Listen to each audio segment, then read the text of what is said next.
పక్కనున్నవారు Shri MVS Naidu గారు, భారతీయ మజ్దూర్ సంఘ్ ఆంధ్రప్రదేశ్ రాష్ట్ర ప్రధాన కార్యదర్శి, శ్రీ లాలం ప్రసాద్ గారు, ఆంధ్రప్రదేశ్ భారతీయ మజ్దూర్ సంఘ్ కోశాధికారి, రాష్ట్ర కోశాధికారి. ఈరోజు ప్రత్యేకించి ఈ సమావేశం పెట్టడానికి ముఖ్య కారణం, నిన్న మాఘ పౌర్ణమి రోజున మన యొక్క ఆర్థిక మంత్రి వర్యులు అయినటువంటి శ్రీమతి నిర్మలా సీతారామన్ గారు బడ్జెట్ ప్రవేశపెట్టడం జరిగింది పార్లమెంట్లో. మొదటిసారి ఆదివారం నాడు అయినప్పుడు కూడా మాఘ పౌర్ణమి సందర్భంగా బడ్జెట్ ప్రవేశపెట్టడం జరిగింది. ఈ బడ్జెట్ యొక్క మొత్తం సారాంశము కార్మిక వర్గంకి తీవ్ర నిరాశపరిచింది.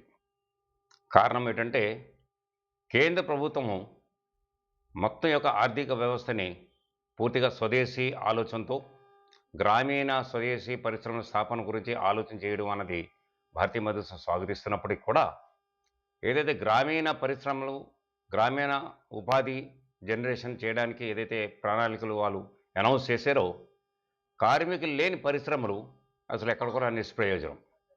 దేశంలో పరిశ్రమలకి వెనుమూక కార్మికులే. కాబట్టి గత అనేక సంవత్సరాల నుండి కూడా బడ్జెట్కి ముందు ఆర్థిక శాఖ మంత్రి గారు అన్ని ట్రేడ్ యూనియన్స్ని పిలిచి మా యొక్క ఒపీనియన్స్ అడుగుతున్నారు.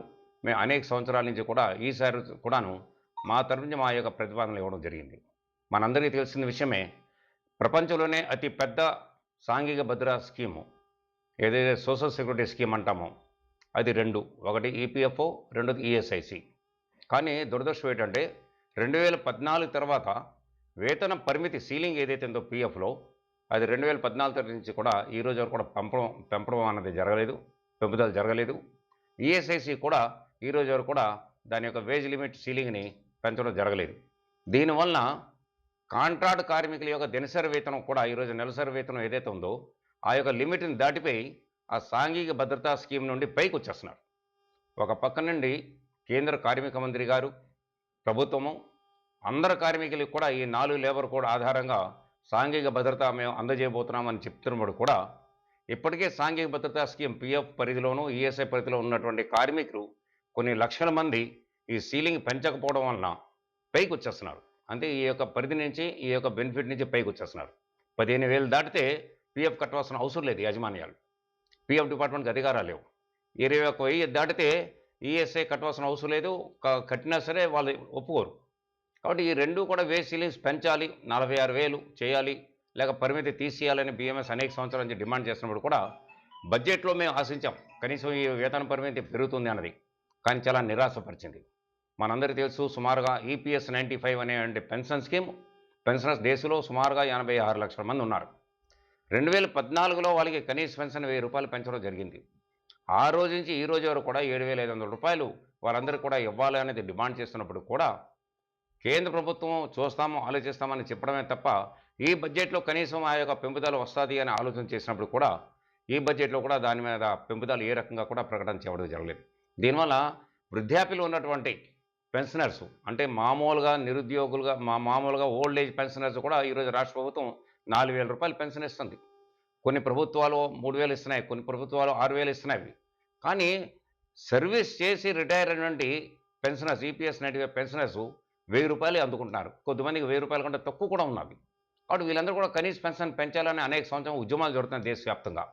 కాబట్టి ఇది కూడా మేము డిమాండ్ చేసినప్పుడు కూడా ఆ పెంపుదలు కూడా ఈ యొక్క బడ్జెట్లో ప్రతిపాదన రాలేదు. అలాగే మనందరికీ తెలిసిందే, ప్రభుత్వం యొక్క స్కీమ్స్ అన్నీ కూడాను ఇంప్లిమెంటేషన్ అంటే సాధారణ మానవుల దగ్గరికి పబ్లిక్కి అందజేయడానికి వారధులుగా పనిచేస్తున్న వాళ్ళు anganwadi, ASHA, mid day meal, ఈ రకంగా అనేక కేటగిరీస్ ఆఫ్ వాలంటీర్స్ ఉన్నారు. జీడిఎస్, పోస్టల్ డిపార్ట్మెంట్ జీడిఎస్ దేశవ్యాప్తంగా ఈరోజు పోస్టల్ డిపార్ట్మెంట్ పనిచేస్తున్నాడు. గ్రామాల్లో ఈరోజు జీడిఎస్ కార్మికులు లేకపోతే అసలు పర్మనెంట్ కార్మికులు లేరు. జీడిఎస్ వీళ్ళెవరినీ కూడా కార్మికులుగా గుర్తించడం లేదు ప్రభుత్వం.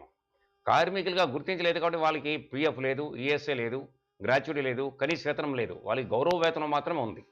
దేశవ్యాప్తంగా ఈరోజు బిఎంఎస్ అనేక పెద్ద ఉద్యమాలు చేసినప్పుడు కూడా కనీసం వాళ్ళకి ఈ బడ్జెట్లో ఏ రకమైన సౌకర్యాలు కల్పించడానికి ప్రభుత్వం ముందుకు రాలే, ఏ రకమైన సౌకర్యాలు వాళ్ళకి ఇవ్వలే. ఇదే కాకుండా కనీసం కార్మికులుగా గుర్తించమంటున్నాం. కార్మికులు గుర్తిస్తే ఈ సౌకర్యాలన్నీ ఆటోమేటిక్గా వస్తాయి, అది కూడా గుర్తించలేదు. కాబట్టి భారతీయ మజ్దూర్ సంఘ్ తీవ్ర అసంతృప్తిగా ఉన్నది బడ్జెట్ ప్రతిపాదన వల్ల. మిగతా రంగాల్లో ప్రభుత్వం ప్రతిపాదించినటువంటి అనేక విషయాల మీద మేము స్వాగతిస్తున్నప్పుడు కూడా కార్మికులు ఈ దేశానికి వెనుముక కాబట్టి కార్మిక సంఘంగా కార్మికుల పక్షాన ఈ యొక్క బడ్జెట్లో ఎటువంటి ప్రాధాన్యత ఉన్నటువంటి విషయాలు ఏదైతే కార్మిక సంఘాలుగా భారతీయ మద్దతు సంఘం ప్రస్తావిస్తున్నామో ఏది కూడా ఇందులో ప్రతిపాదించలేదు.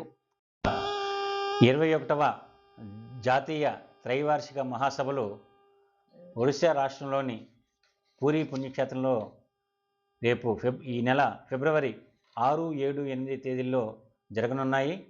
ఈ సమావేశాల్లో దేశవ్యాప్తంగా ఉన్నటువంటి అన్ని ప్రదేశాల నుంచి, ఆ విధంగా భారతీయ మజ్దూర్ సంఘ అనుబంధంగా ఉన్నటువంటి 46 ఫెడరేషన్ల నుంచి ప్రతినిధులు సుమారుగా 2500 మంది హాజరవుతున్నారు. ఈ యొక్క సమావేశాలకి ముఖ్య అతిథిగా ఉద్ఘాటన కార్యక్రమం కోసం, ప్రారంభం కార్యక్రమం కోసం కేంద్ర కార్మిక శాఖ మంత్రివర్యులు డాక్టర్ మాన్సుఖ్ మాండవీయ గారు వస్తున్నారు. ఈసారి ప్రత్యేకించి విదేశీ ప్రతినిధులు అంటే దేశాల నుంచి Brazil, Russia, India, China, south Africa దేశాలతో పాటుగా ఒక 10 దేశాలు, ఐరోపా దేశాల నుంచి కూడా ఇటలీ, ఈజిప్టు, ఇండోనేషియా, నేపాల్ వంటి దేశాల నుంచి కూడా విదేశీ ప్రతినిధులు కూడా ఆహ్వానించడం జరుగుతుంది. కాబట్టి ఈ సమావేశాలు ఎంతో ప్రాముఖ్యతను సంతరించుకున్నాయని చెప్పేసి నేను చెప్తున్నాను. మొట్టమొదటిసారిగా విదేశీ ప్రతినిధులు వస్తున్నారు. ఎందుకంటే ప్రపంచవ్యాప్తంగా వస్తున్నటువంటి ఈ ఎకనామిక్ పాలసీసు, పర్యావరణ సమస్యలు, అలాగే ఆర్టిఫిషియల్ ఇంటెలిజెన్స్ ఇట్లాంటి సమస్యల మీద చర్చించి నిర్ణయాలు తీసుకోబోతున్నాము. అలాగే ఈ సమావేశాలకి ఇంటర్నేషనల్ లేబర్ ఆర్గనైజేషన్ యొక్క సౌత్ ఏషియా డైరెక్టర్ శ్రీమతి మియాటో మిచికోబి ఆమె కూడా వస్తున్నారు.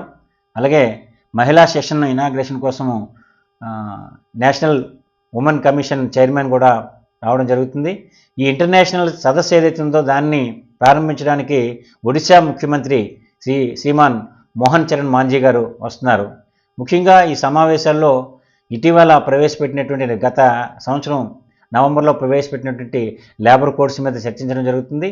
అలాగే ఇప్పుడు మా జగదీష్ గారు చెప్పినట్టుగా ఈ బడ్జెట్లో కార్మికులకి చాలా నిరాశాజనకంగా ఉన్నటువంటి బడ్జెట్లో కూడా ఈ బడ్జెట్ విషయం కూడా విస్తృతంగా చర్చించి తదుపరి ప్రభుత్వం మీద ఒత్తిడి తీసుకొచ్చి కార్మికులకు అనుగుణంగా మార్పులు చేసే విధంగా మేము కార్య ప్రణాళిక కూడా అక్కడ రూపొందించడం జరుగుతుందని చెప్పేసి తెలియజేసుకుంటున్నాను.